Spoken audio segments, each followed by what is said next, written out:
Welcome to Hemal blogs అండి. అందరూ బాగున్నారా? వెరీ వెరీ గుడ్ మార్నింగ్ అండి ముందుగా అందరికీ. అయితే సో ఇవాళ అయితే నేను మునగాకు కరివేపాకు కలిపి పచ్చడి అయితే చేస్తున్నానండి. సో ఎలా చేయాలో మరి చూసేద్దాం, ప్రాసెస్లోకి అయితే వెళ్ళిపోదాము. సో మునగాకు ఆషాఢంలో తినడం వల్ల హెల్త్ అయితే చాలా బాగుంటుందండి. అలాగే షుగర్ ఉన్న వాళ్ళకి కూడా చాలా చాలా మంచిదండి ఇదైతే. కరివేపాకు మునగాకు అంటే ఇంకా మీకు తెలిసిందే. కరివేపాకు అయితే హెయిర్ గ్రోత్కి చాలా మంచిది, మునగాకు అయితే షుగర్ ఉన్న వాళ్ళకి చాలా మంచిది. సో నేనైతే ఇవాళ మునగాకు పచ్చడి, మునగాకు కరివేపాకు పచ్చడి అయితే చేయబోతున్నాను. మరి ఆ ప్రాసెస్లోకి అయితే వెళ్ళిపోదాం. ముందుగా కావాల్సిన పదార్థాలు అయితే చూసేద్దాం రండి, వచ్చేయండి. మరి ముందుగా వాష్ చేసి పెట్టుకున్న మునగాకు, కరివేపాకు కూడా వాష్ చేసి పెట్టుకోవాలండి. సమానంగా తీసుకున్నాను నేను రెండు కూడా. సో ఆ తర్వాత మనకి ఎండుమిర్చి అయితే కారానికి తగ్గట్టు తీసుకోండి మీరు. నేనైతే ఇవి తీసుకున్నాను. సో పల్లీలు ఒక పిరికెడ తీసుకోండి.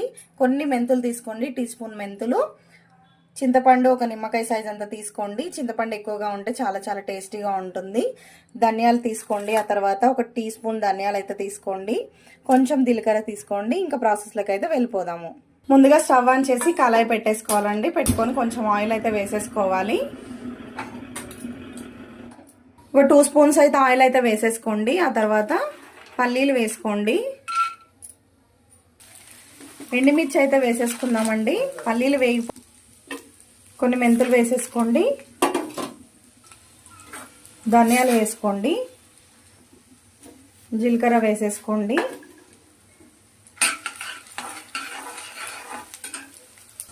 కరివేపాకు వేసేసుకోవాలి. చింతపండు వేసేసుకోండి.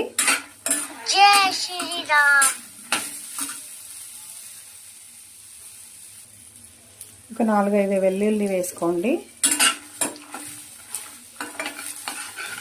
ఇవి కొంచెం ఎర్రగా వేగిపోవాలండి. దూరగా వేగిపోయాక తీసేయండి.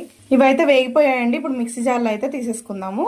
అదే కళాయిలో కొంచెం ఆయిల్ వేసేసుకొని కరివేపాకు అయితే వేసేసుకుందాం. ఇప్పుడు ఇది కూడా కొంచెం దూరగా అయ్యే వరకు అయితే వేయించుకోవాలండి. కరివేపాకు మునగాకు ఇలా దూరగా అయ్యే వరకు వేయించేసుకోవాలి. మనకి విలేజ్లో అయితే ఇంటింటికి చెట్టు అయితే ఉంటుందండి. మునగాకు చెట్టు ఇంటికి లేకపోయినా చుట్టుపక్కల అయితే ఊర్లలో ఎవరు అడిగినా ఇచ్చేస్తారు. ఇక్కడైతే హైదరాబాద్లో 50 రూపీస్కి 3 అయితే ఇచ్చారండి. 3 కట్టలు అయితే ఇచ్చారు.